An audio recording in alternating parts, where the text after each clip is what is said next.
Welcome back, folks, to the Get a Grip on Life podcast. On today's show, I have David Essel. But before we do that, I'm going to tell you quickly about Get a Grip Studios, where you can create your own digital video media, create your own podcast, do whatever you want. Go to getagripstudios.com. You can be anywhere in the world. You don't even need to be in Toronto, but you can also come to studio and do your podcast here in studio. I'm going to give you a quick shout out to one of our clients, the Power Up Your Presence podcast with Sandra and Diane. Awesome show. They got astronauts and business leaders. If you're into leadership, if you're into that kind of thing, go to check out the Power Up Your Presence podcast by visiting corporateclassinc.com. That's corporateclassinc.com. Welcome to the show, David Essel. It's great to be with you. Hey, and I am excited because you guys are the NBA champions. Oh, wow. I mean, that was a run, dude. Oh, my Lord. And I am a basketball junkie since I was a little kid. And so more power to you for being able to pull that off. And I love watching them play. And it was just a great, great season in general. Oh, you know what, man? I'll tell you, the roof blew off the city, man. We haven't won anything since 92, 93. And, you know, it's interesting because Canada's a big country, but we kind of like the whole country got behind the Raptors, and it was really fun to see that. It was pretty awesome. Unfortunately, they lost a big player, but, you know, that is what it is. It's pro sports. That's how it goes, right, David? Yeah, exactly. You know, you got to roll with it. And that's life. Isn't it true? It's just life. You get hit, you got to roll, baby. You know what? You can't look back at your past successes and become negative because something changed in the future. A lot of people do that. Something happens, they have a success, they have a victory, and then they start thinking about how they're hard done by now because something changed or something. I think that's resentment's a bad attitude. Resentment's a bad emotion to have. Yeah, it is. It doesn't bring us forward into the present. I mean, it keeps us in the past 100%. Yep. You know, and I have to tell you, of all the books I've read in the world, you know, for over the past 40 years or plus 40 years plus, The Power of Now is still one of my favorites by Eckhart Tolle. You know, it's not about forecasting and saying, you know, I am a millionaire and I live on Bali. And, you know, when we're not a millionaire, we don't live on Bali. I think, you know, he probably wrote one of the most realistic books ever written for us to follow. It's like, you know, what this moment is it, you know, and then this moment is it. I mean, it really is almost that simple, but it's hard for the human brain, you know, set on goals or like what you just mentioned, stuck on resentments to stay in the present moment. That's, you know, that's interesting that you know, we went to this topic right away because I was listening to, I listen to books. I'm so thankful I live in the time I live because there's Audible and audiobooks and all that stuff out there, and people have so much more access. Their time now has been freed up to learn when they're driving, when they're mowing the lawn, when they're going for a walk. They can engage in, you know, high level. A lot of people couldn't read Dostoevsky or they couldn't read a nonfiction book, but they can listen to it, David. And it's so wonderful that, you know, it gives access to this sort of thing. But one of the things I came across was that human memory is not really designed. The idea of memory is kind of a misnomer. You don't really have a memory. What you have is an ability to predict what the future is going to be like. And that's what your memory is for, is really to help you predict the future. And so if somebody, not obviously there's real reasons to be depressed, David, and people get themselves into ruts. But one of the things that this one author was saying was that your mind is not designed to remember the past, but predict the future. And a lot of depression and a lot of bad feelings is because people know that the path they're on is the wrong path, but they continue down it anyway. Yeah. Oh, you know, we can look at that for addictions, you know, alcohol, and every addiction has an underlying cause of low self-confidence and low self-esteem. I mean, if we look at any addiction in the world, there's not an addiction out there that's caused by genetics. There isn't one. And we can prove it, really, quite frankly. I mean, the one that people say is caused by genetics, but it's not, is alcoholism. There is a gene for alcoholism, but it doesn't cause you to go to the bar. It doesn't cause you to go into the closet and drink your vodka. You know, it doesn't cause a thing. What we want to try to do is when we look at words like resentment, instead of, or low self-confidence and low self-esteem, instead of trying to blow by them and to try to imagine some incredible future, we say, no, stay in the moment. Admit that you're depressed. what is the cause of it, attack the cause, the depression will go away. One of the greatest causes of depression, and people don't understand this, it's submerged anger, resentment, rage. I mean, those three things right there are the biggest precursors of depression. In my life, we've written about it in books and that I went through a horrendous clinical depression, suicidal intentions. I had purchased everything necessary to take my own life in 1990. And when I finally got the help, even as a counselor, I had to get help. I couldn't cure myself. And we went into it, regardless of the fact that I speak in front of 5,000 people at a time, regardless of the fact that I do all of this media stuff, I was outrageously depressed. I had incredible low self-confidence, incredible low self-esteem. So I used alcohol and drugs as a way to make me feel better in the moment, but it never really allowed us to get to the cause. And if someone would have said to me in 1990, the cause of your clinical depression and suicidal intentions is low self-confidence and low self-esteem, I would have wanted to laugh them out of the building, because I had created an image of myself. Well, who could stand in front of 5,000 people and keep their attention for 2 hours if they didn't have high self-confidence and high self-esteem, right? Like, you would think that someone, but that's not the truth. We can project an image in our professional career and be suffering like hell at home and not really see the disconnect. Does that make sense? Totally. It's interesting. It's like, it's almost as if, so here's the thing with me. So I often talk about this. I met a spiritual messenger from God. His name is Luke Sellers, is what I call him. He's an ontological coach, whatever label you want to put on him that makes sense to the listeners out there. But for me, when I met him, he basically said, you got to get out of your ego, man. And I was explaining some of my problems to him, like, I find myself in conflict with people a lot and all this sort of stuff. And he said things to me like, stop being the source of conflict. And I said, no, it's not me, it's everybody else and whatever, right? But it's like, it's almost like you can project, you can go onto a podcast and get excited. And what I found when I was able to be present in the moment, like you're talking about, and different people call it different things. It's called living in your essence is what he would call it. Being present in the now, or getting, leaving all the baggage outside, whatever it is that you want to call it. I miss the egotistical highs I used to have, where I felt like I was, leader of the world, but they always came with a corresponding low for me. I would have this huge surge, and I can actually feel it coming sometimes and get away from it. But like this surge of the ego, or that rush of like, I'm going to do a podcast with a really high person in the lighting business because I do a lighting show or whatever.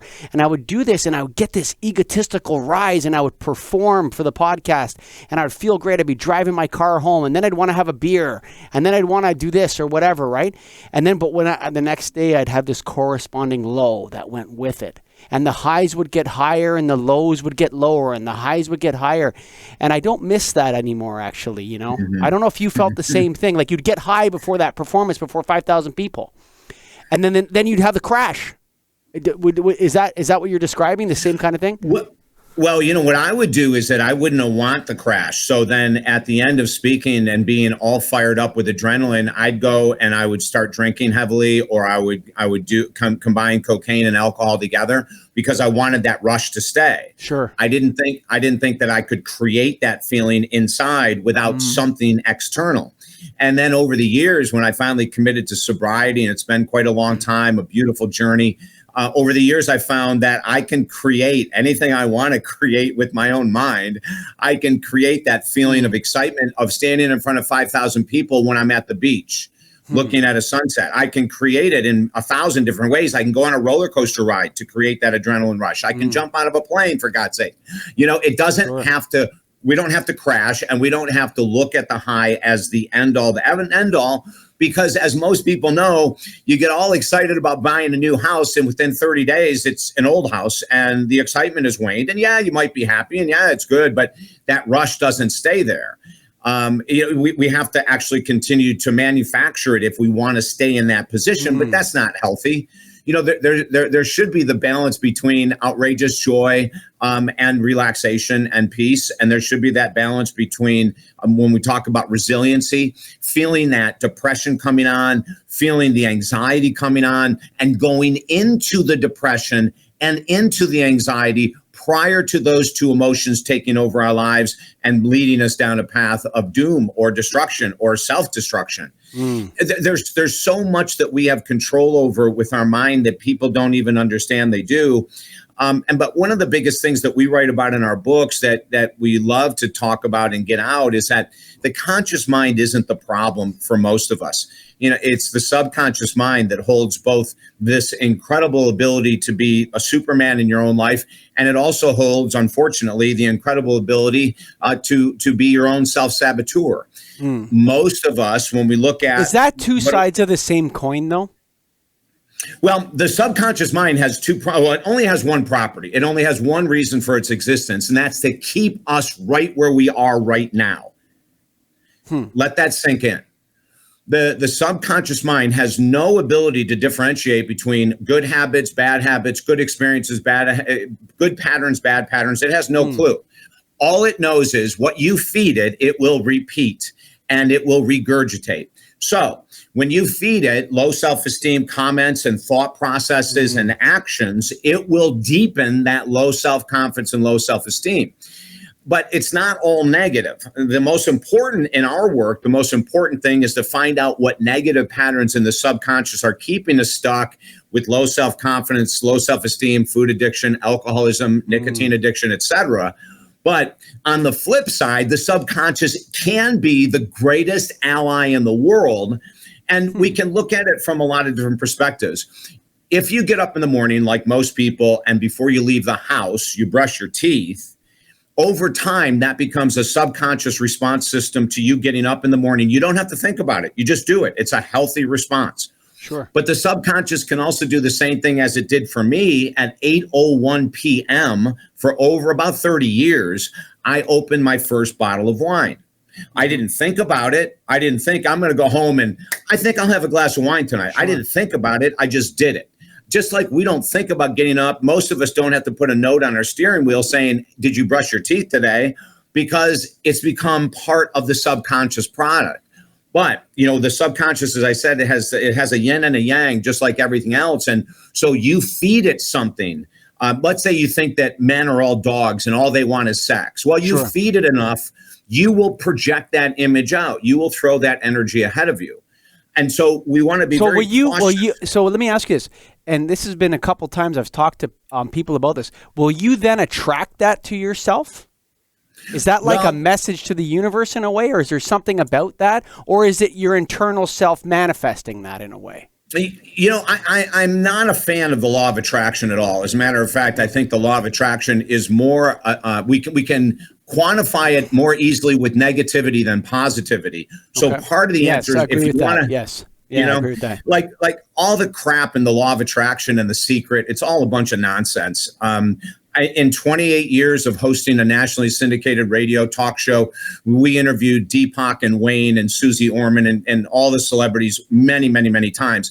Not one of them in 28 years, not one of them ever said to me, I attracted 1 million book sales via a vision board or an affirmation. Sure. There was, Keith Mitchell, former NFL All-Pro linebacker, a friend of mine. I interviewed him many times. I said to Keith, Keith, did you become an NFL All-Pro linebacker via your thinking, attracting it because you wanted it?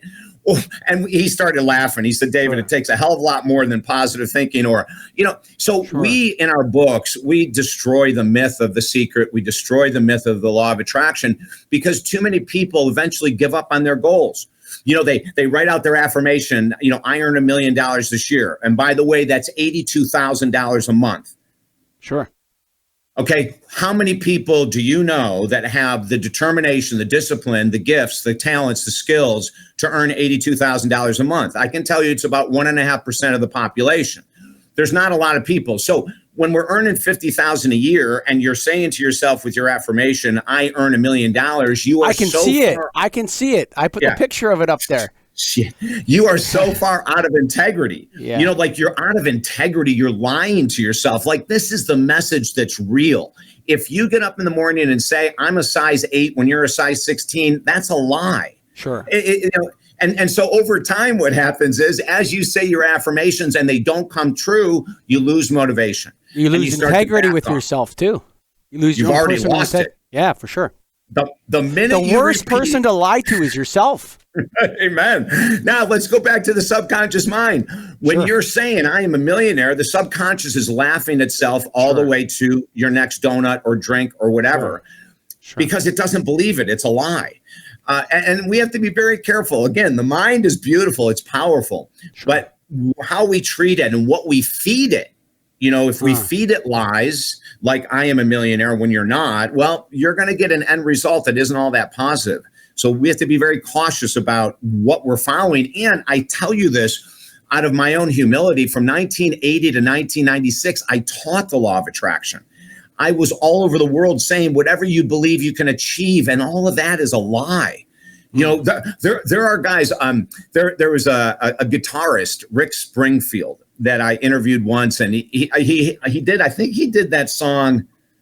I wish I had Jesse's Girl or something like that. Okay, yeah, I know that song. Yeah. Remember that song? Yeah. And he was a daytime soap opera star, and he was a musical star and everything. And I said to him, I said, what did it take for you to hit the level that you hit musically, in regards to your ability to play guitar the way you play and sing the way you play? And he said, well, wait a minute. Before I answer that, I want to mention this, David. I will go into honky-tonk bars when I'm out with my big concerts, and I will run into musicians 10 times better than me. I mean, 10 times better than me. And I shake my head and I think, God, these guys should be doing what I'm doing. These guys should be on the road. But oftentimes you can be outrageously gifted and talented. But if you fed your subconscious mind, or if you picked up messages as a child that you're not worthy, that you're not good enough, that you'll never achieve anything, you could be a phenomenal musician. But if you don't believe in yourself, you probably won't do the work to market yourself, to create the pathway to great success. So it's interesting. I think I get you. I think the law of attraction seems to make a lot more, I don't know, anecdotal logic is more anecdotally logical to me in the negative sphere than the positive sphere, for sure. Absolutely, yes. For sure. Let me ask you about this subconscious aspect you're at. So, is the subconscious mind, when you're talking about this, are you referring to like a Freudian sense, a Jungian sense, or are you just talking about your reactive core? What is it that you mean when you say subconscious? Yeah, it's when we talk about the subconscious mind, and I always point back here, I point here to consciousness and here to subconscious. The subconscious is a sponge. It has no ability to judge correct or incorrect, healthy or unhealthy. All it does is you're in an environment. Let's say you're in an environment where you're surrounded by people that are conspiracy theorists, negative gossipers. Sure. Okay. But you keep going back to that clan. And let's say when you start joining that group that you're an optimist and you're open-minded.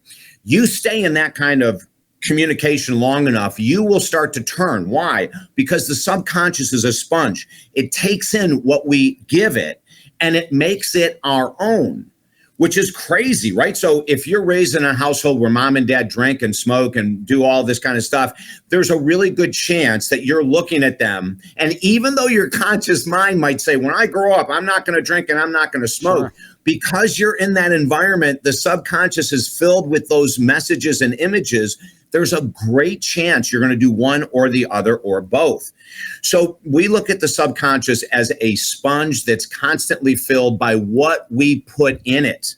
It isn't something that goes and grabs information, by itself. It's as you continue to put yourself in positions where you're with people that drink all the time, the odds are you might start drinking all the time. When you're with people that overeat all the time, the odds are you might overeat. So you have to be very careful of what you watch, what you listen to. It's like podcasts like this. This is where people should be putting their attention. I believe we should get out of the news.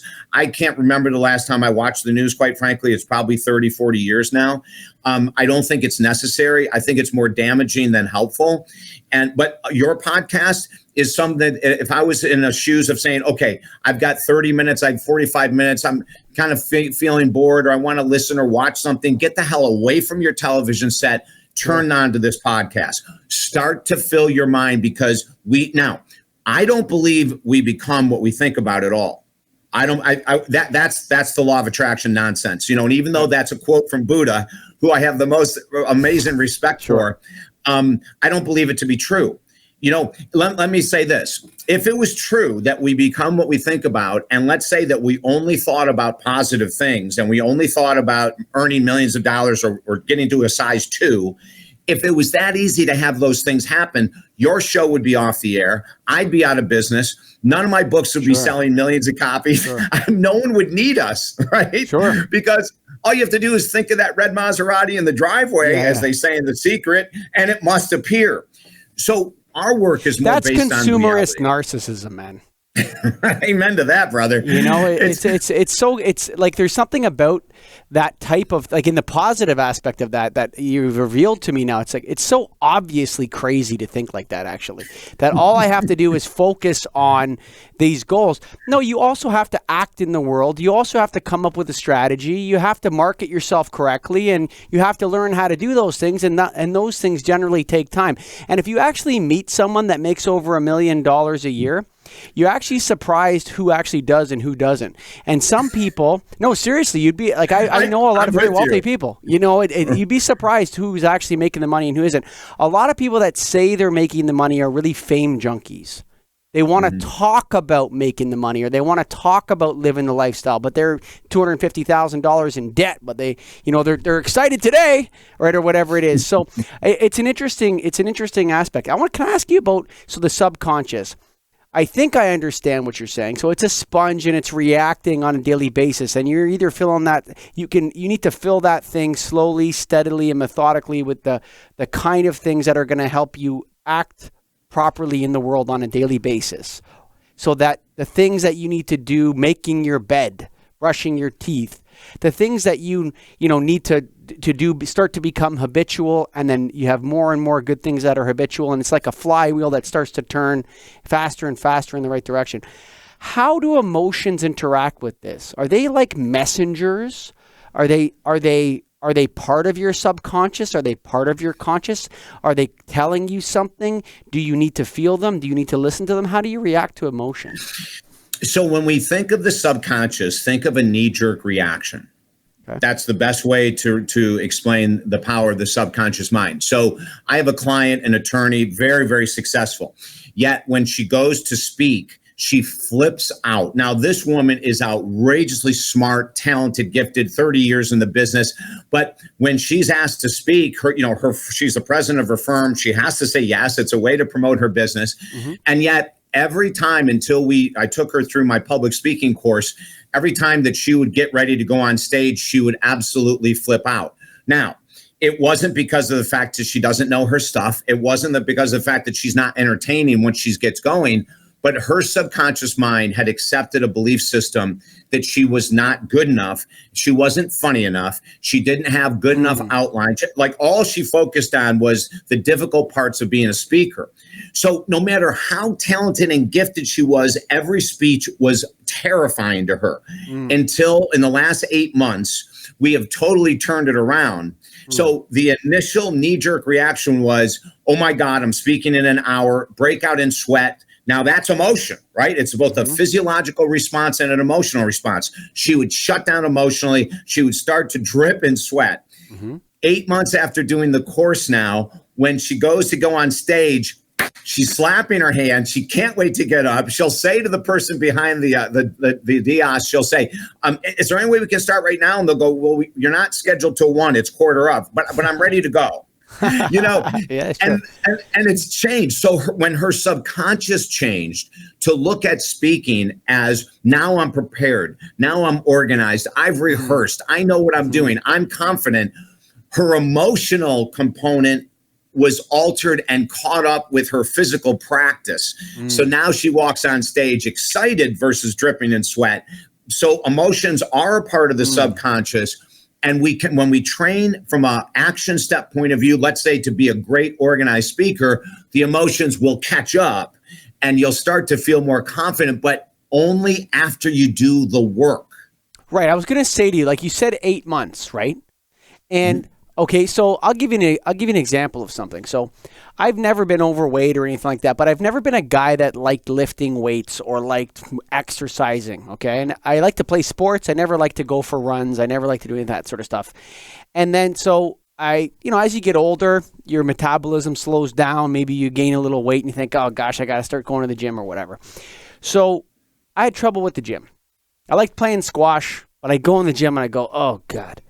So what I did was I hired a personal trainer and signed up for 100 sessions, not 10, not 5, 100 sessions for almost a year, right? And that's a commitment, okay? It's a financial commitment, but it's also a commitment of time, right? And then what happened was literally, as I put the work in the beginning, it was brutal. I hated it. And eventually I stopped hating it, okay? And then slowly over time, I guess that sponge you're talking about or whatever that is, stopped hating it, was neutral to it. And then now it's like, if I don't go to the gym 3 or 4 days a week, I feel like, oh man, I got to get to the gym. Like I got to get to the gym. And it's not like I'm mad at myself or anything, but I just feel like this intense sort of urge to go exercise, go for a run, go push some weights around. And so that was a 9 month to a year process that I went through to get to that point. It was a lot of work and it was a financial commitment, and sometimes, if you're, sometimes you're listening to this and you're thinking, well, how do I make a change? Sometimes you need to surround yourself with the right people that can show you how to make that change too. It's very true. Your example is perfect. The subconscious mind will resist any change, even if it's positive. Remember, the role of the subconscious is to keep you right where you are today. It does not differentiate between whether you're doing life healthy or unhealthy. So what it will do, though, is it was waiting. It was waiting to see how committed you were. And as you continue to show up, you're slowly turning that subconscious around just by you doing the action steps necessary. Now, I'm going to say this is really important. In our belief system, there's no way to change the subconscious mind via your thoughts. It's impossible. You might feel better in the moment, but you're not going to be able to sustain it long term, turning the subconscious from a non-exerciser to an exerciser just by thinking about it. You have to go into the uncomfortable, and this is what you were describing. At first, your training sessions are uncomfortable. Then they become neutral. Then they become necessary. Then they become needed. Yes. And that's kind of the whole process with the conscious and subconscious mind with any major change. When people are dropping sugar or carbohydrates because they're eating too many at night, or they're dropping alcohol or nicotine or drugs or anything else, in the beginning, it's not joyful. I can tell you in my recovery, my first year was not joyful. I surrounded myself with expert counselors. I went 3 to 4 days a week to work with these counselors. But at the end of a year, I was able to go to weddings, funerals. I perform weddings and funerals, and I used to drink with the families all the time. I was able to go out to dinner without ever thinking I needed a drink or wanted a drink. But that first year was a real challenge because for 30 years, I had trained my subconscious that wealthy men drink, successful men drink. We build more business by drinking with other wealthy, successful businessmen. This is how you have fun. This is how you get excited. Yeah, sure. How we relax, it's everything. So you're turning all of those beliefs in the subconscious around in the opposite direction to say, sobriety is how I have fun. Sobriety is how I relax. Sobriety is how I socialize. Sobriety is how I build my business. But it's not going to come right away. And in 2 of our number 1 best-selling books, we make a statement that you basically referred to, and that is, it takes about 365 days of doing a new activity for it to become accepted by the subconscious as the new you. Yes, I totally agree with that. Yeah. I think that anecdotally for me, that's 100% true with the working out. It was like a 9 month to a year process to go from hating it to, I wouldn't say I love it. I don't love it now, but I certainly feel a lot better after. And during it, I feel like I want to do it. I feel like I have to go. Like, I don't feel like I have to. I guess not the right word, but I feel impelled to go as opposed to dragging myself there, Yeah. And if I don't do it, I feel like not that I'm mad at myself. I don't get into that, but I feel like I let myself down. Okay, you got to get to the gym again or whatever, right? And I think the older you get, I think there's like a spectrum. I think children can transform themselves a lot quicker than adults can. I think maybe is that true? Like a child, maybe that's a 3 month process for a teenager as opposed to a year Is that true? Very much so. And the reason why is because let's say that you want to make a major life change and you're 15 years of age and you say, you know what, I'm shy, I'm introverted, I really need to learn how to meet people. Okay, you have, let's say, 13 years of the subconscious saying that you're an introvert and that you're clumsy or whatever. Sure. Let's say now you're 50 and you want to change the subconscious to be more confident and everything. Well, now you've got 45 years plus of work to turn around. So what you're saying is 100% accurate. The younger we are, I work in the world of sobriety and recovery for all addictions. And I love, like, I've got a 29-year-old, right? A 29-year-old who's been an addict since 12. I love working with him. He's going to be much easier to get sober than a 70-year-old or a 60-year-old or a 50-year-old because he's only 29. His subconscious is still really ingrained in the desire to escape reality with drinking, but we're already breaking it. It's been 7 days of working with him, and and he's ready. He doesn't want to get sober. He's not happy about it, but he's doing the work. Sure. So and now, even though we say that, we have people watching, listening right now that are 60, 70, 80, and they've never walked in a gym, and their doctor said they have to go on, a diabetic medication because they've got type 2 diabetes because they have a lack of exercise and terrible diet. That person, as a matter of fact, in our book, Focus, Slay Your Goals, I tell this amazing story about Evelyn Keeling. Evelyn Keeling was 240 pounds overweight in her late 40s. All right. Now, imagine yourself with 240 pounds extra.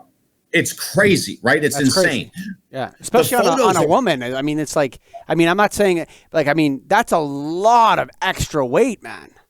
That's two people. That's two women. It is. Easily. And there's pictures of her in wheelchairs because she couldn't walk with the weight that she was carrying. Sure.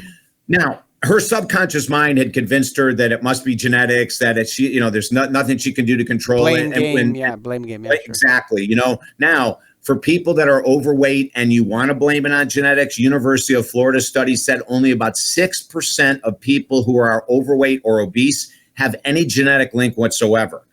94% of those who are obese or overweight have no genetic link. But you know what, David? You know what? That's the good news. That is. Oh, it's phenomenal. That's the good news. That you're not determined. Your life is not determined by genetics. You see, you know what the funny thing about that is? It's like, it's interesting because when, it's so wonderful when you can find out that something is your fault.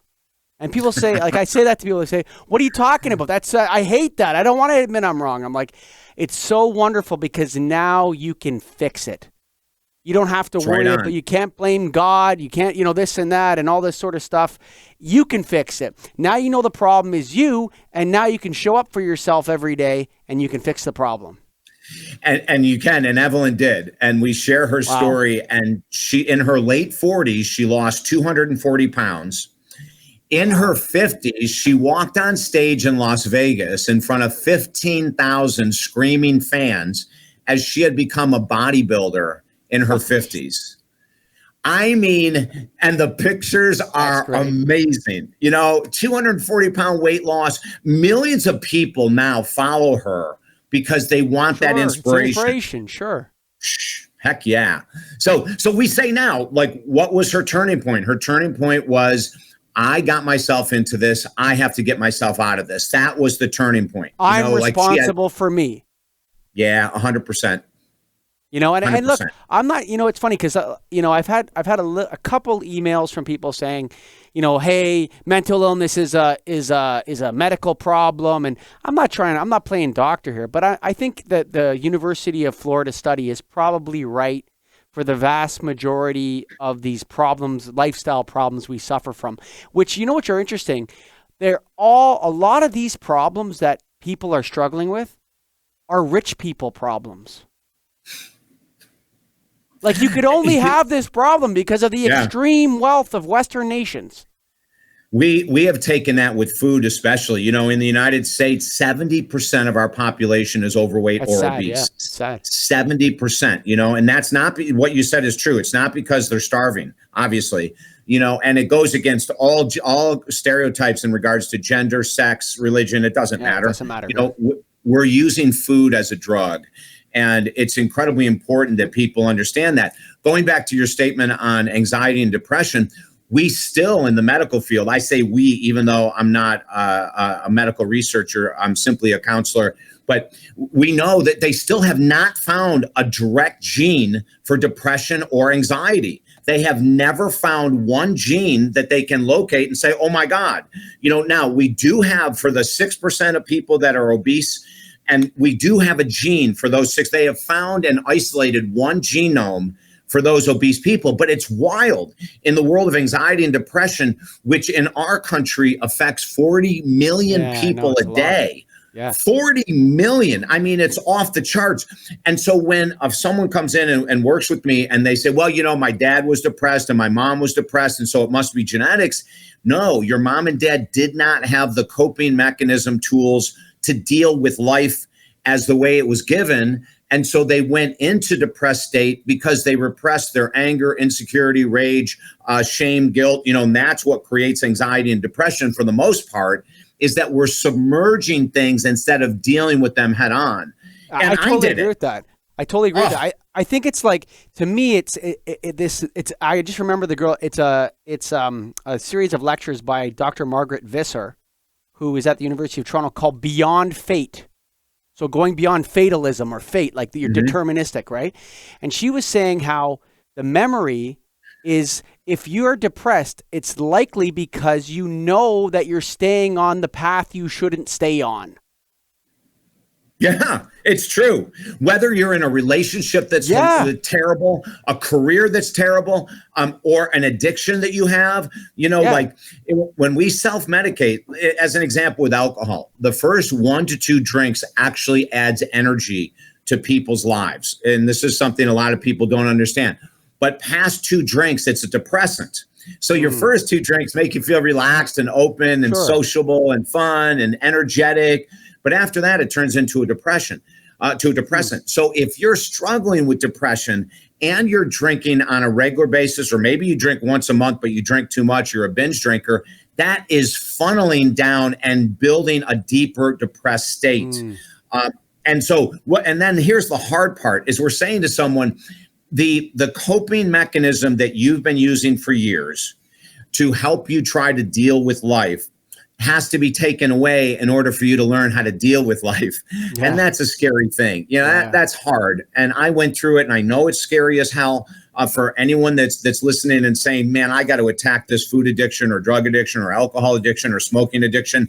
Understand it's okay that it's difficult. Just understand it's okay, because I can share from our experience and with all of our clients, the other side of the track, being free of food or alcohol or nicotine or drug addiction, is really quite amazing.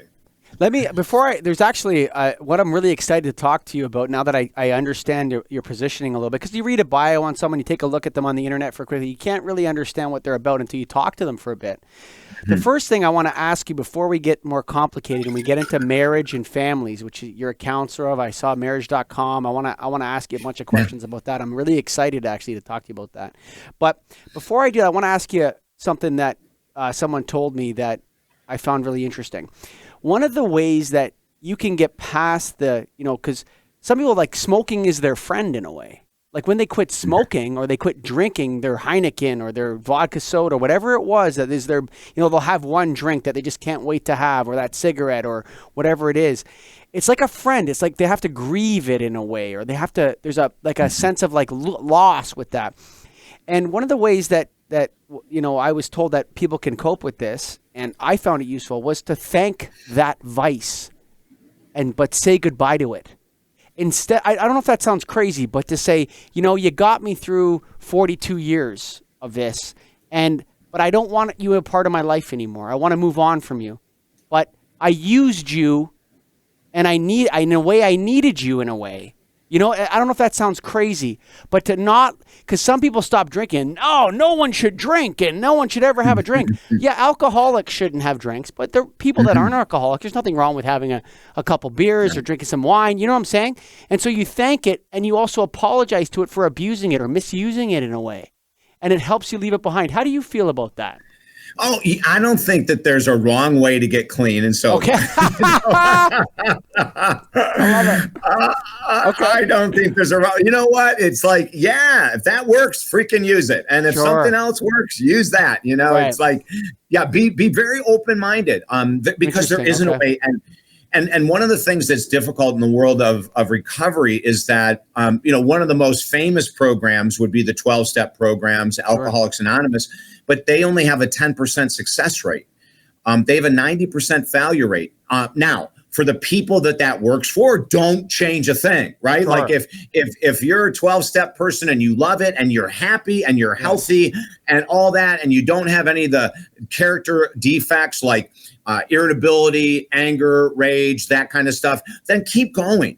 But it doesn't work for many people. So that means that we've got to encourage people where they may have tried 12-step and it didn't work. Let's try everything. You know, there's rational recovery, there's celebrate recovery, there's smart recovery, there's the I thank you drugs for being in my life recovery, what you're talking about. You know, I thank you, alcohol, for getting me through the 42 years, as you mentioned. It doesn't matter to me what works for people, but keep trying until you find the path that's right for you. Yeah. And stick to it.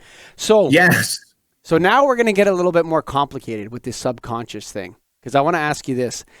The subconscious in a marriage, are the subconsciouses united in some way between the two people that are married to one another or within families? Like you talked about the kids being in the environment where the parents are, involved in addictive behavior and bad things that are not healthy. And then kids like looking at it as sort of a genetic disease, like I inherited it, but it's really more like a spiritual thing they inherited rather than a gene, right? How does this work between a husband and a wife? And you can see some people, you think, like, you never know what's behind the closed doors of any marriage really, but you can see people definitely who you look at them talk to one another and you just say, if you were outside that conversation and could look at it, you could see how ridiculous both of you are being. You know what I'm saying? But within it, sometimes we can't see ourselves within it, and we're locked into these patterns of communication with people we love dearly, Like they love their spouse, they love their mother, they love their brother or their sister, but they're locked in this pattern of communication. Is that because the subconscious has absorbed that and they're constantly reacting in the same way together? Like they're almost in unison with one another in a negative way or a positive way? That's a really great question. If we go back to our definition that the subconscious is a knee-jerk reaction, then we look at a trigger between a husband and wife or a boyfriend and girlfriend or boyfriends or girlfriends, whatever the relationship is. And we say, every time my husband comes home late, I greet him with frustration because, and then they'll justify why they greet. And now that's a knee-jerk reaction. It's like, okay, my husband does this, my wife does this, and I immediately am on edge. I immediately push back. I immediately say that's wrong. I immediately. That's all subconscious stuff. So what we do in the world of counseling is we go, well, where did this pattern come from? Did you learn it? Was this something that you learned at home with mom and dad? Which more often than not, it's the truth.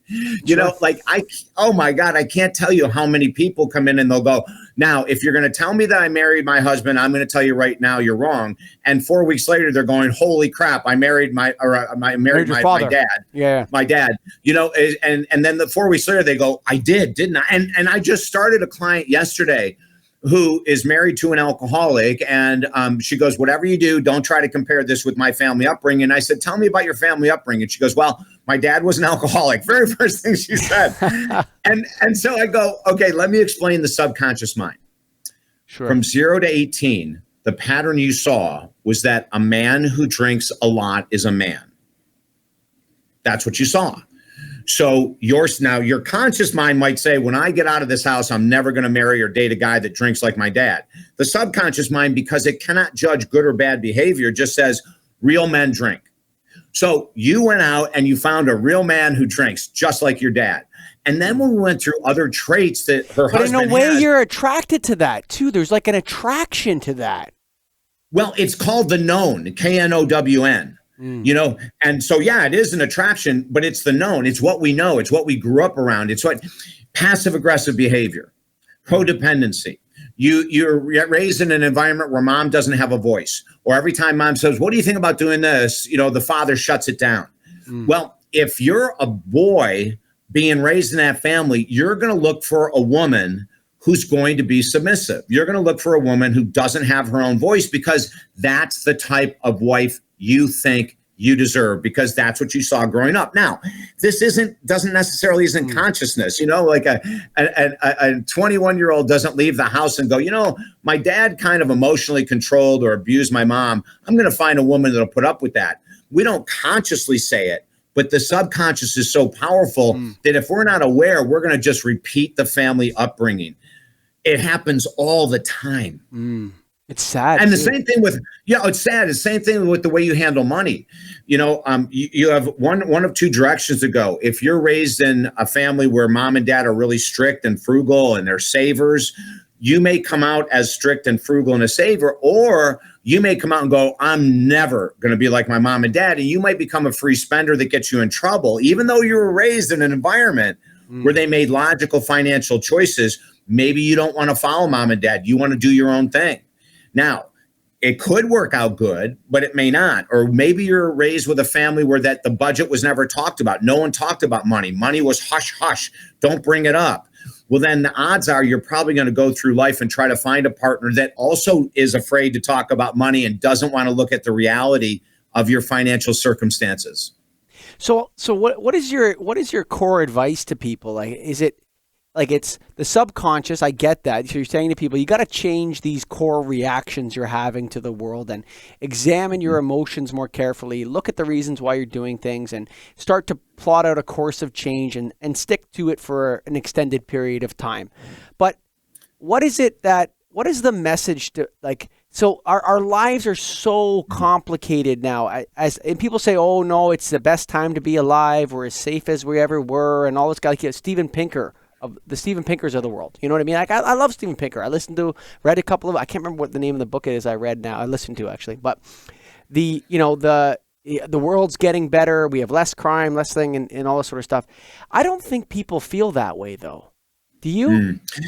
Not at all. As a matter of fact, just the opposite. If you look at what's going on in India with the President Modi and how he's come down so heavily on the Kashmir region, which is absolutely ridiculous. Or you look at the, believe it or not, the Buddhist leaders in Myanmar and how they have, murdered hundreds of thousands, or I should say thousands of Muslims, and sent 800,000 out of their homes into there's 750,000 Rohingyas in Bangladesh right now. Like, that's a lot of people. That's a lot of people, man. And then you look at the insanity. That's probably bigger than, there's probably maybe 11 or maybe 20 American cities that have more than 750,000 people in it. Oh, it's incredible.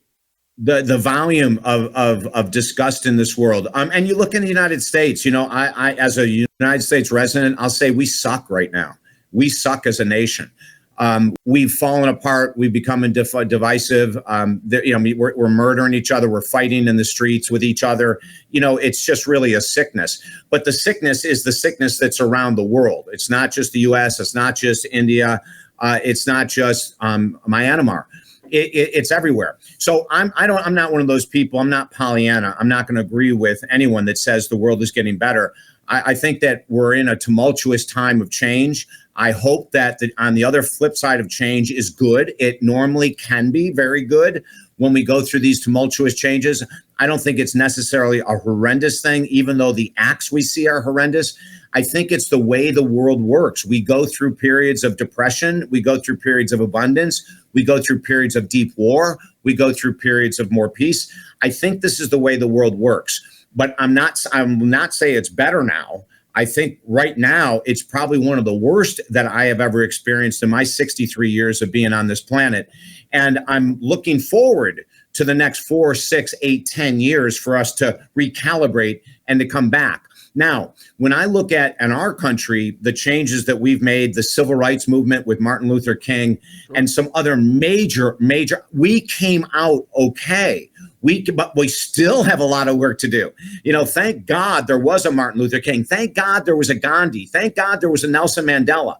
These are the people that we want to. As a matter of fact, on social media, I will put sometimes, Dr. Martin Luther King, we need your energy right now. Sure. Nelson Mandela, we need your energy right now. because those are the change makers. Those are the people with power. You know what's interesting? They may not. You know what's Yeah, interesting? Did you know? And I think this is very interesting. Billy Graham, right? The pastor sure. Billy Graham. It's interesting. I read I was reading he died recently. I read an obituary on him. And what's interesting is about these leaders, and a lot of people, they as soon as you say Christian, they get all upset. Billy Graham was a great man. Okay, he knew every single president. And did you know that he bailed Dr. Martin Luther King out of jail? No, that's awesome. So when he was put in jail in Alabama or whatever, Billy Graham immediately got on a plane and went down there and bailed the guy out of jail. And I thought to myself, Perfect. like, that's got to be the greatest moment of his life, actually. Maybe one of the greatest moments in American history. To say, you're out of there, buddy. Get out and keep doing your work because it's God's work. And that's the spirit we need. We need people like that because I have a weird theory about politics right now, David. I think we're in an age of egotistical narcissism. And I look at, the prime ministers of Canada up until our current one, Justin Trudeau, which I'm not a fan of, but I'm not going to get into criticizing him. And I look at Donald Trump. I look at these leaders in the world.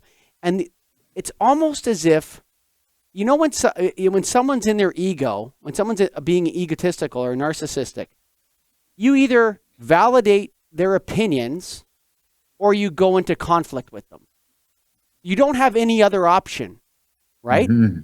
And right now in Canada and in France and in Britain with Brexit and Boris Johnson and Donald Trump and Justin Trudeau and Emmanuel Macron, and not in Germany, that I can't remember. Angela Merkel doesn't feel like this to me. Merkel, but, Modi in India and the guy Bolsonaro in Brazil. I look at these leaders and I think these guys are massive expressions of 50% of their country's egos.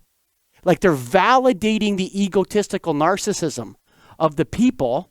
And people are like participating in this validation or conflict. Yeah. Like it's either one or the other. You're either you're in this tribe or this tribe. And either you're being told the things you want to hear or you're being told the things you don't want to hear. And there's no nuance. There's no discussion. There's no peace. There's no freedom of speech in a way.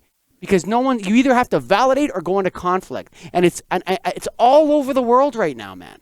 Yeah. And it scares me in a way.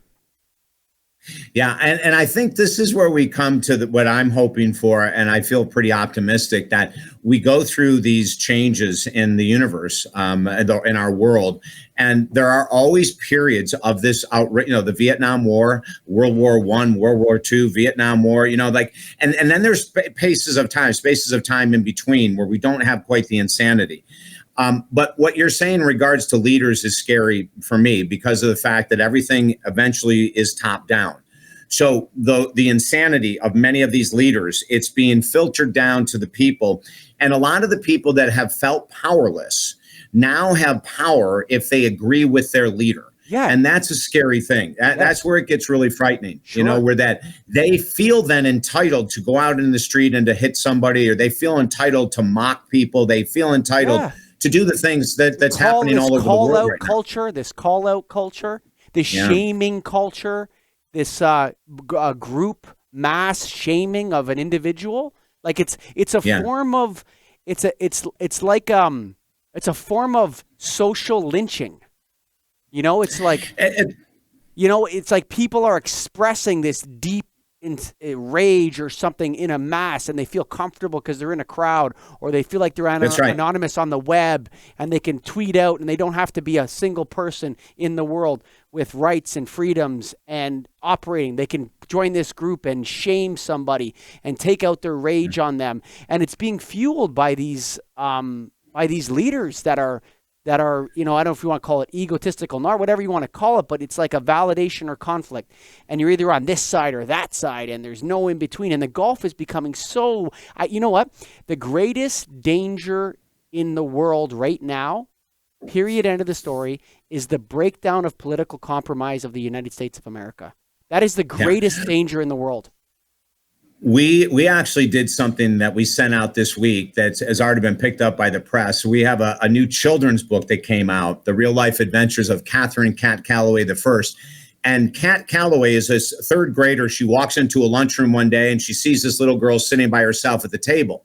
The girl does not look like anyone else in the class. Her skin is different. Her eyes are different. She doesn't speak to anyone. She just is an outcast. And Cat Calloway has to make a decision. Does she go where the kids, she's the most popular kid in the school. Does she go to the lunchroom table where everyone's calling her name? Or does she go and sit with the little girl that has no friends? So what we did was we put a letter to the president of the United States from Cat Calloway. And what a third grader wrote to the president of the United States, it's now on my website. If people want to go and read it, you can go and read the letter that was sent to the president. But a third grader wrote to the president saying, hey, I'm hoping you have a huge responsibility. This is a big country. And I know it must be really hard. Now, remember, this is coming from a third grader. Sure. I know it must be really hard to keep everything organized and people moving in a good direction. But there's a couple things that my teacher has told us and my parents tell us that I want to share with you that might make your work as president of the United States a little easier. and she goes off number one.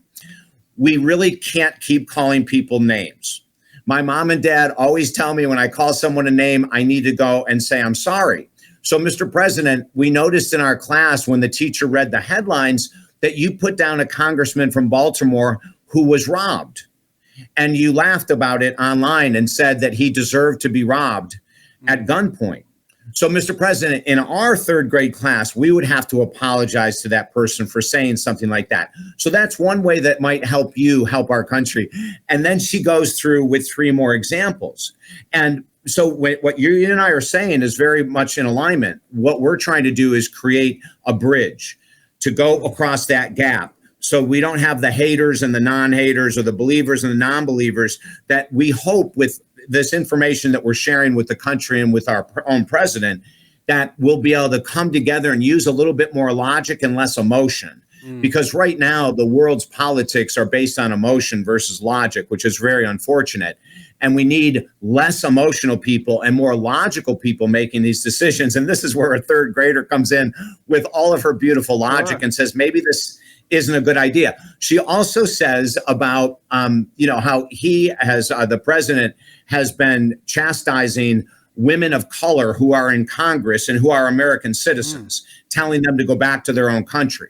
So Cat Calloway responds to that by saying, did you know in my third grade class that we have Ali from Afghanistan, who's the sweetest guy in the world? We have Xavier from Mexico. His parents are here and we love them to death. So what we're trying to do from our perspective is to give our country an opportunity to start to think a little differently, a little bit more with less emotion, more logic.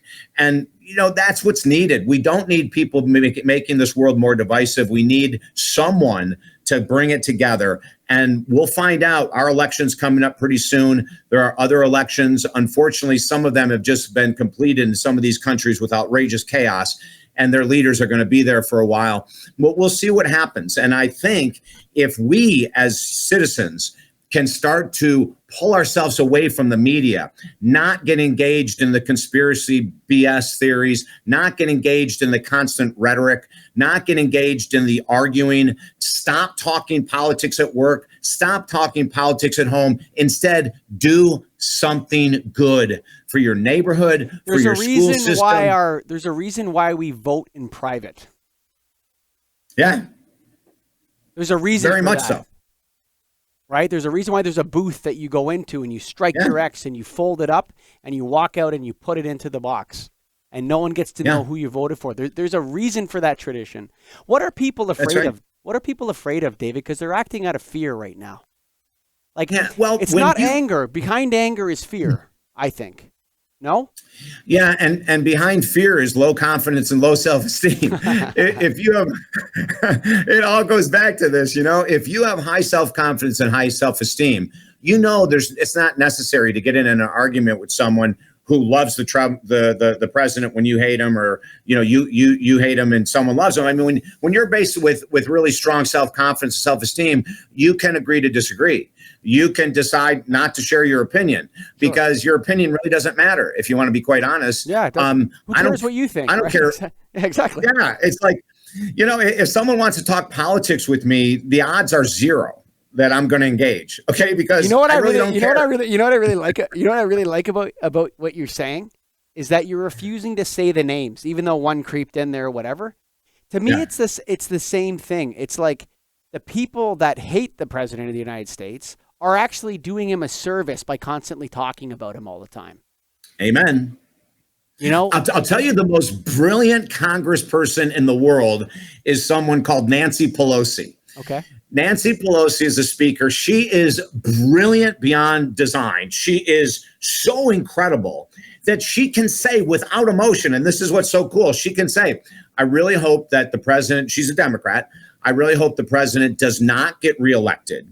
But trying to impeach him is the stupidest thing in the world, because all we're going to do is rile everyone up and nothing's going to get done. No, so let's take the emotional impeachment nonsense off the table, and let's go out and vote in someone new. Now that's Nancy Pelosi, right? That's someone who could rip him apart and could be obnoxious like a lot of people are, but she's taken this powerful high road of being logical. And I love her for that. And I have to say something else. It's so funny. I rarely ever even go this deep into politics because of the fact that it's not that important to me. Even though there's crazy crap happening all over the world, sure, I want to focus on what can I do today to make a difference in this world? Sure. What can I do to take the pressure off someone's suffering? Yeah. That's where I want our minds to be. Yeah. We have a mission statement on my website, and it's very clean and very to the point. Our mission is to lift 2 million people or more every day, regardless of their circumstances, their challenges, or their goals, period. That's all. And I know this. That's my mission. That's my passion. Now, someone else's passion could be politics. Good for you. Go for it. Sure. Have a blast. It's not mine.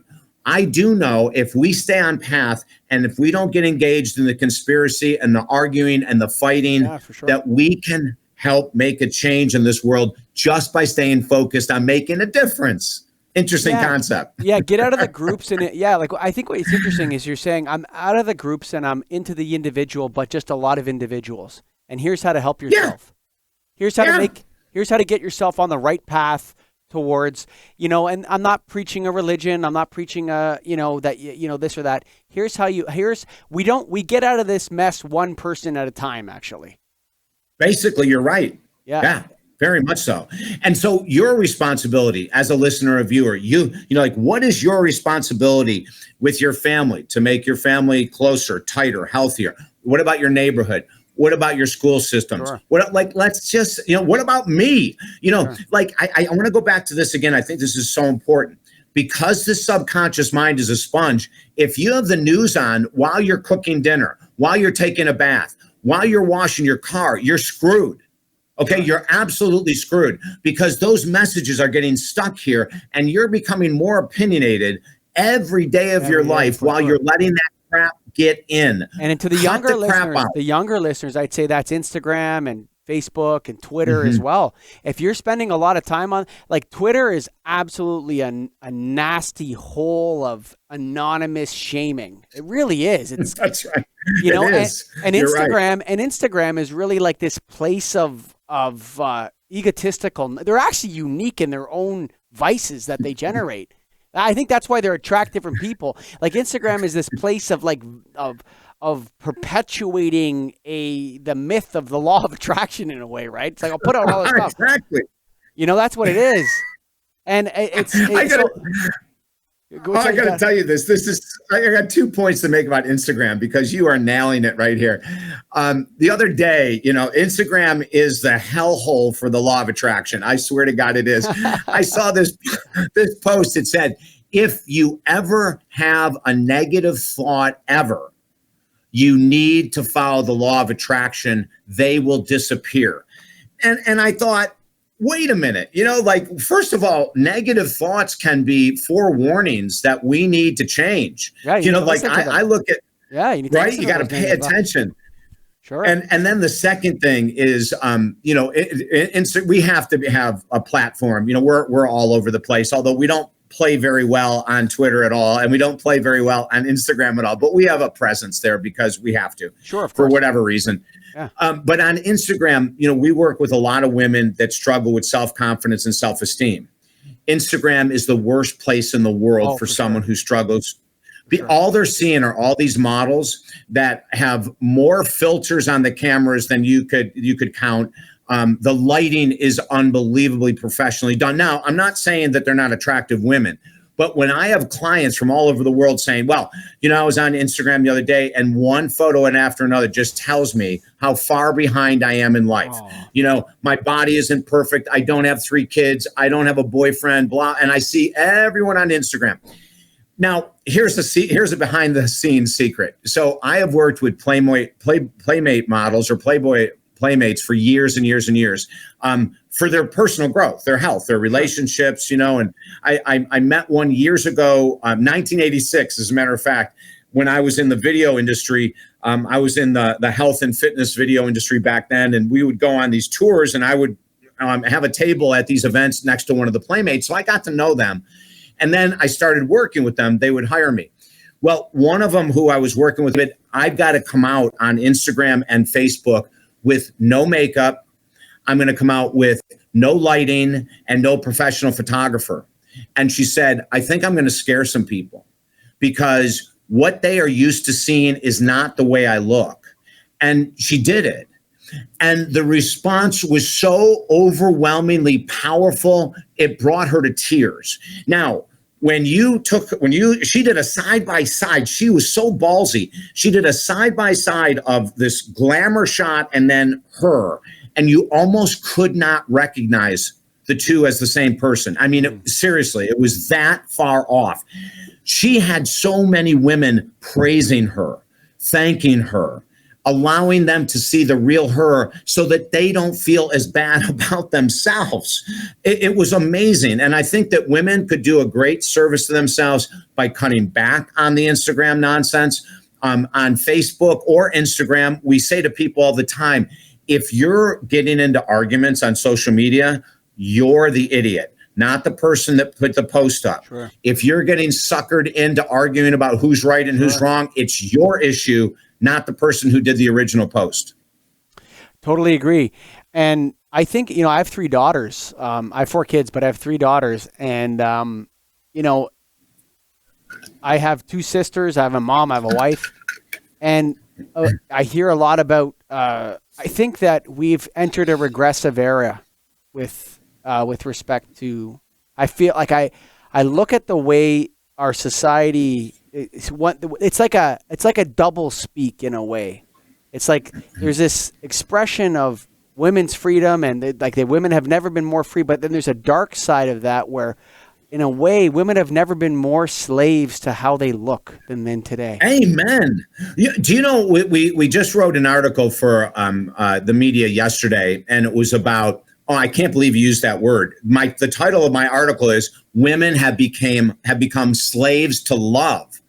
Like a woman, I'm working with 6 30-year-old women right now that think their life is washed up at 30 because they don't have a boyfriend, they don't have children, their body isn't perfect. I mean, it blows. And I wrote this in the article, and I mean, society and mass consciousness. What is mass consciousness? Fancy name. Mass consciousness is advertising, social media, family pressure, friends pressure, etc. And the zeitgeist. That's right. Exactly. Whatever that is. But yes. Yeah, go ahead. Sorry. You understand it, right? It's like it's everywhere. It just flows through every human being, a desire to be validated, to be liked, to be appreciated, to be told you're beautiful, you're smart, you're wealthy, or blah, blah, blah, whatever it is. Women have been told that if you're not in a relationship, there's something wrong with you. Sure. Like you can't be single and happy and be okay if you're a woman. Now, men don't have that pressure. Men have the pressure from mass consciousness to make a lot of money. And if you don't make a lot of money, a lot of men's self-esteem and self-confidence goes through the floor. Sure. But with women, it's like they must be in love. They must have a partner. They must be on their pathway to children. And I'm trying to work with them right now and give them an option. And I write about this in the article. We've worked with women in the past that have finally let go of the insanity. That if a relationship happens, great. If they have children, great. But they're not waiting or lamenting or beating themselves up because they're 25 or 35 or 55 and single. That is a message that's so crucial, because now you're boosting self-esteem and confidence versus having people saying, I'm not good enough because. What's interesting about the age we live in. So, people get snapshots of truth or tweets of truth. Like, for example, it's like if you say, we've polled 1 million men, or scientists have revealed, like there's some truths in the world that are generally true across nations and statistics and so the stuff like this. Like, one of the truths is that men are attracted to physical beauty, women are attracted to male status. That's a statistical truth, right? So you talked about money, you talked about beauty, right? It has nothing to do with the individual. Correct. Right? What you're looking at is the results of a survey, or you're looking at the results of some stupid poll where they put pictures up in front of people and told them which would you prefer, right? And all this sort of stuff. Your body will fall in love with somebody. It can happen. It's a chemical reaction. It's a spiritual reaction.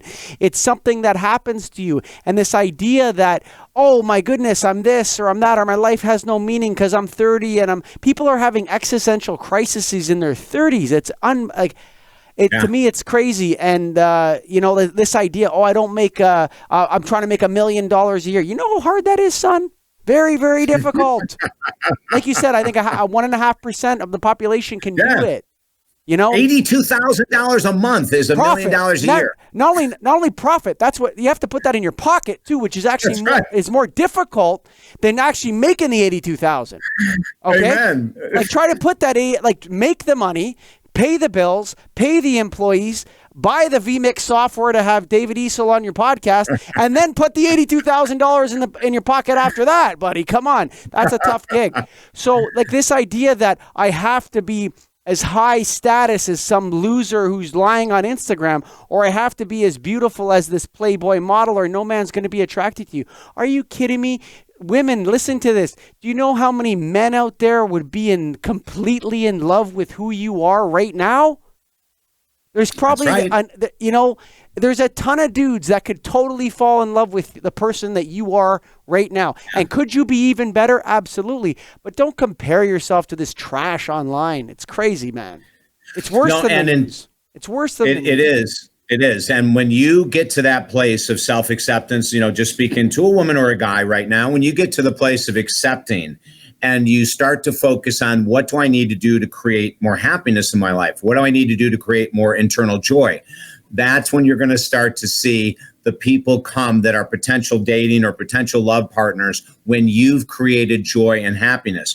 But I tell you, and I say this to every woman, especially when I'm working with them in the world of dating, I'll say, if you're going out jaded, either jaded against men or against yourself, thinking that you're not pretty enough or whatever, you will not be lined up with anyone who is really worth that internal sense of who you are. Yeah. So let's create, before you date anyone who's single right now, before you date, take a solid year and find a way to be happier than hell single. When you're happy single, you're in the best situation ever to create a dynamic relationship.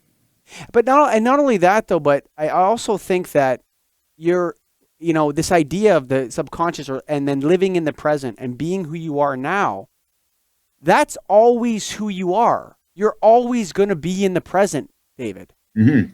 It's like the future's coming. There's future David Essel. There's future Michael Colligan. But that person's going to exist in the present. And if you can't exist in the present, and the other thing is, if you're comparing yourself to these images, and you're also going to be comparing others, and that's the shame of it too. Yeah. If you don't feel good, if you look at a woman, we'll just go back to Instagram, who's gorgeous, and you don't compare, you don't match up. Everyone else you look at that isn't at that incredible supermodel status, you're going to be judging them, just like what you just said. And we get into this really terrible mindset about it. What I say to people is this: if there is a woman that you look at and you go, oh my God, she's gorgeous, tell her she's gorgeous, and then move on in your own life. If you run into some guy that is incredibly wealthy and he's done really great for himself, tell him, like, wow, I'm blown away at the income you make or the business you've grown. That is awesome. And then go and take care of yourself. There's a lot of self-confidence and self-esteem when women support each other and men support each other by giving compliments. Like that's one of the ways you know you have high self-confidence and high self-esteem, when you run into someone who's more beautiful than you or wealthier than you, and you can go, I am so blown away by what you've accomplished. Now, even though I seem to talk pretty negatively about the Instagram models, I do know several of them who are really beautiful, even without all the makeup and all this. So there is that potential of someone just being a gorgeous woman. You know, like that's just part of life. So we say, honor them. Tell them they're beautiful. That's why we have art. Yes. Because we see something, Michelangelo sees something, and he wants to recreate it in stone so it lasts forever, right?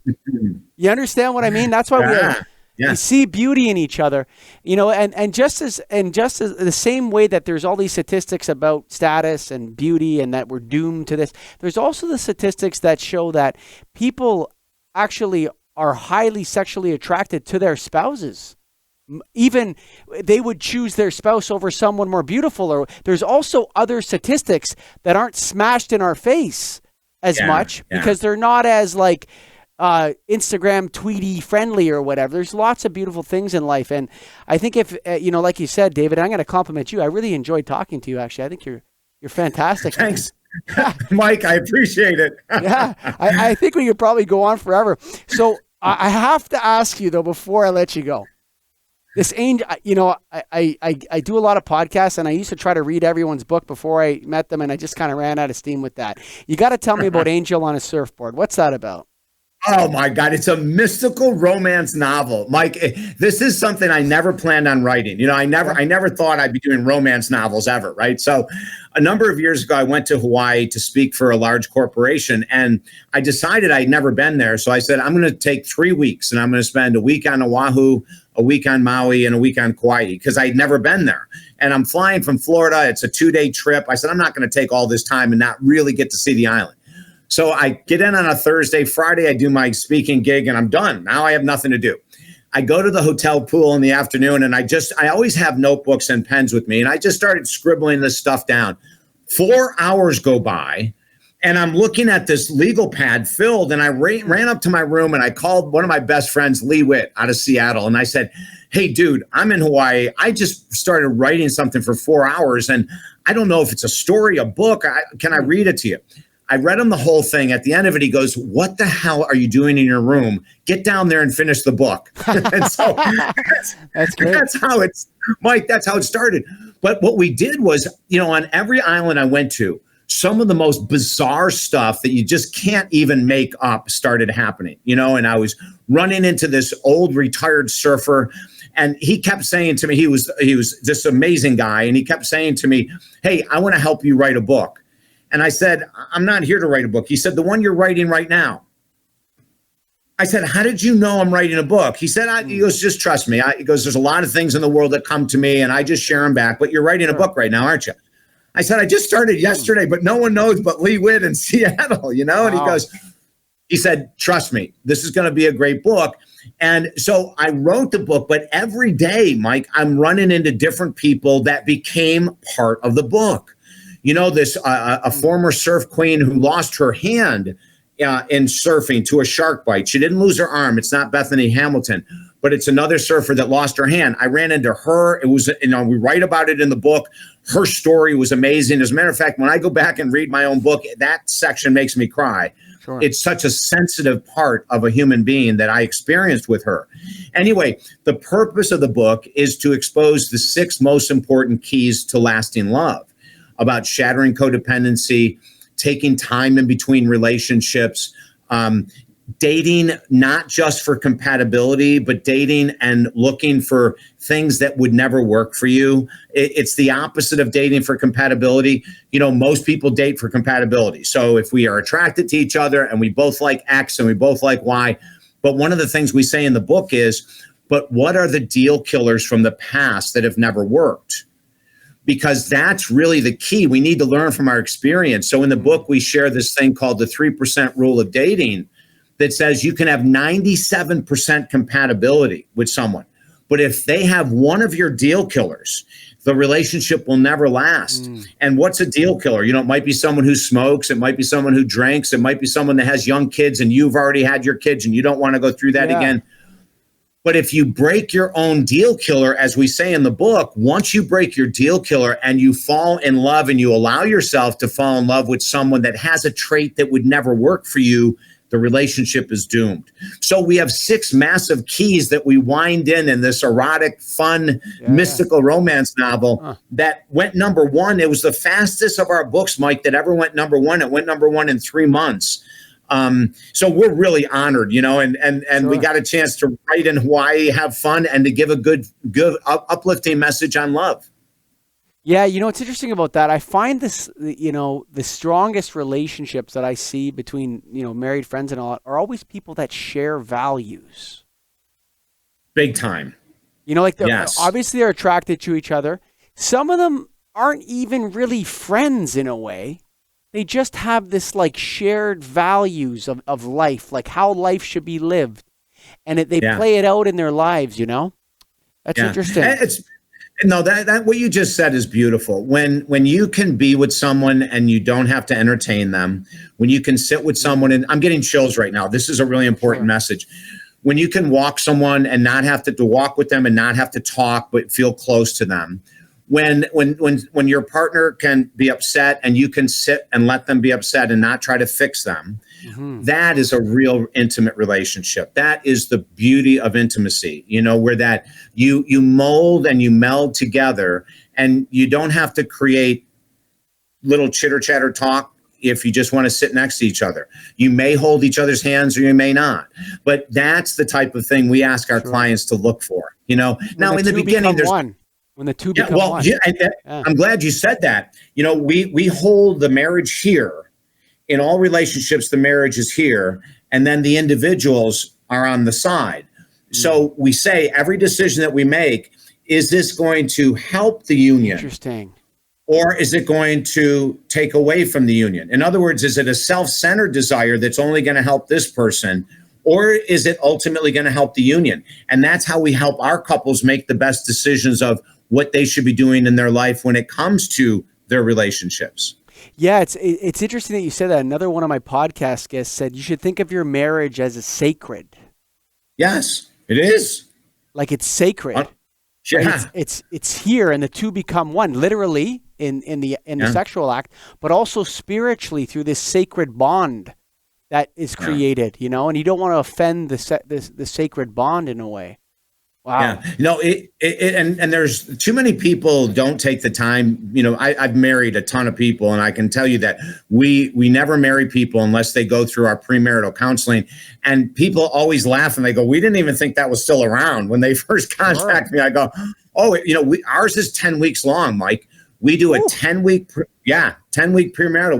We go through finances, we go through the potential of children, or if they have children, what are the parenting roles? Who's going to do what? Who's doing finances? Who's doing bills? Who's doing investing? You know, like we do a lot with finances. We do a lot with intimacy work before they marry. You know, what are you expecting?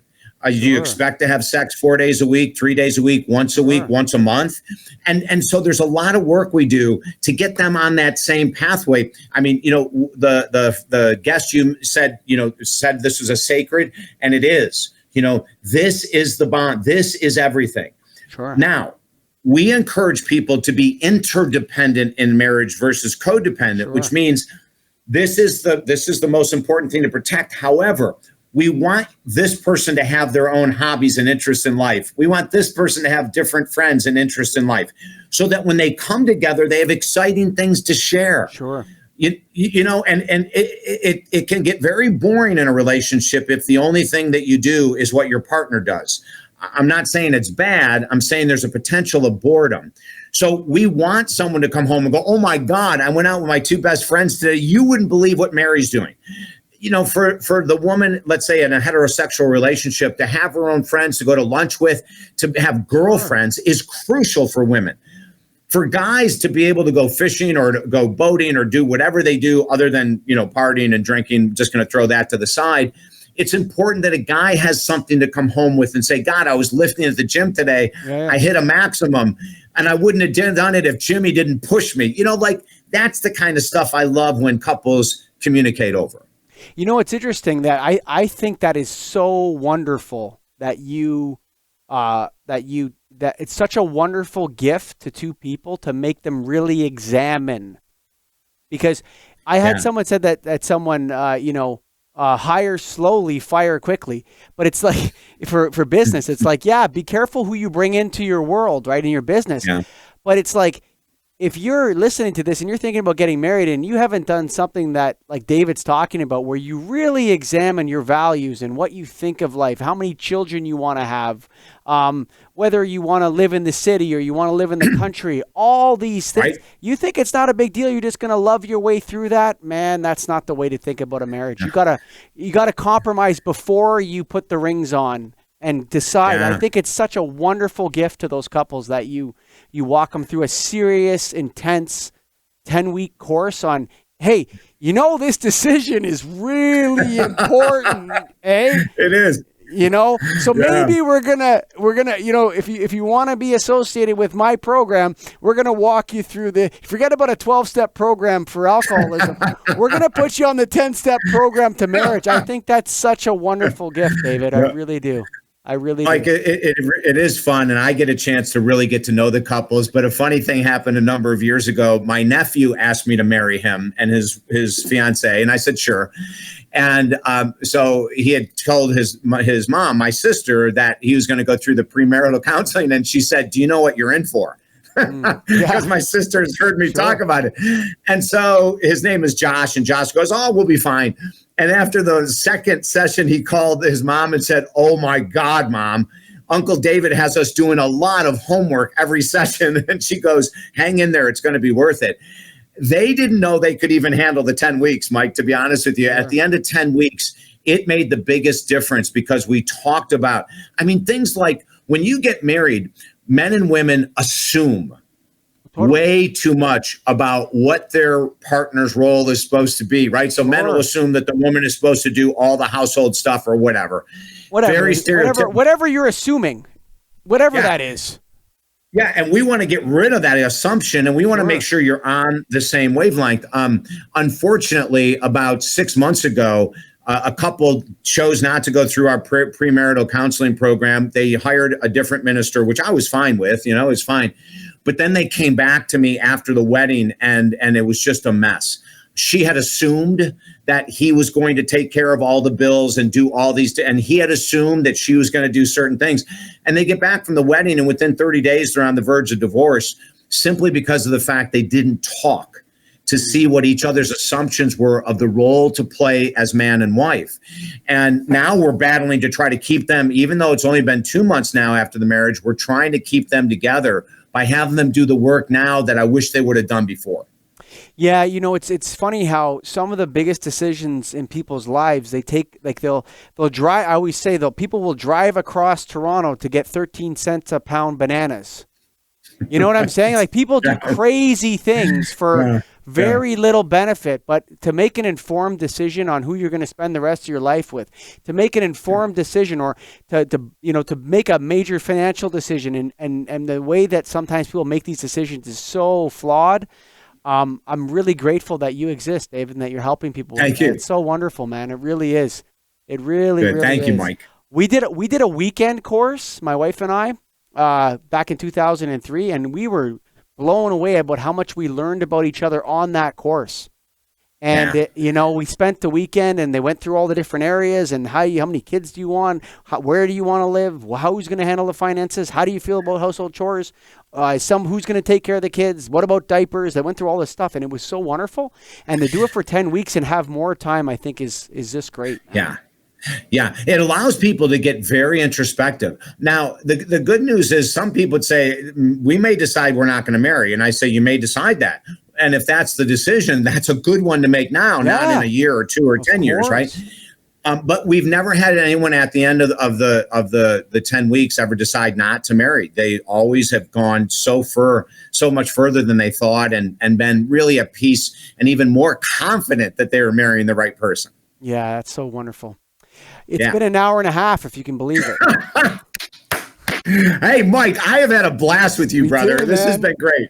Yep. Yeah, I'm grateful that there's people like you out there that are really striving to help people, and like the fact that all the things that you're doing, writing books and trying to help them, and then it comes down to we also help people to decide if they should get married. That's so wonderful, David. It's really a great service.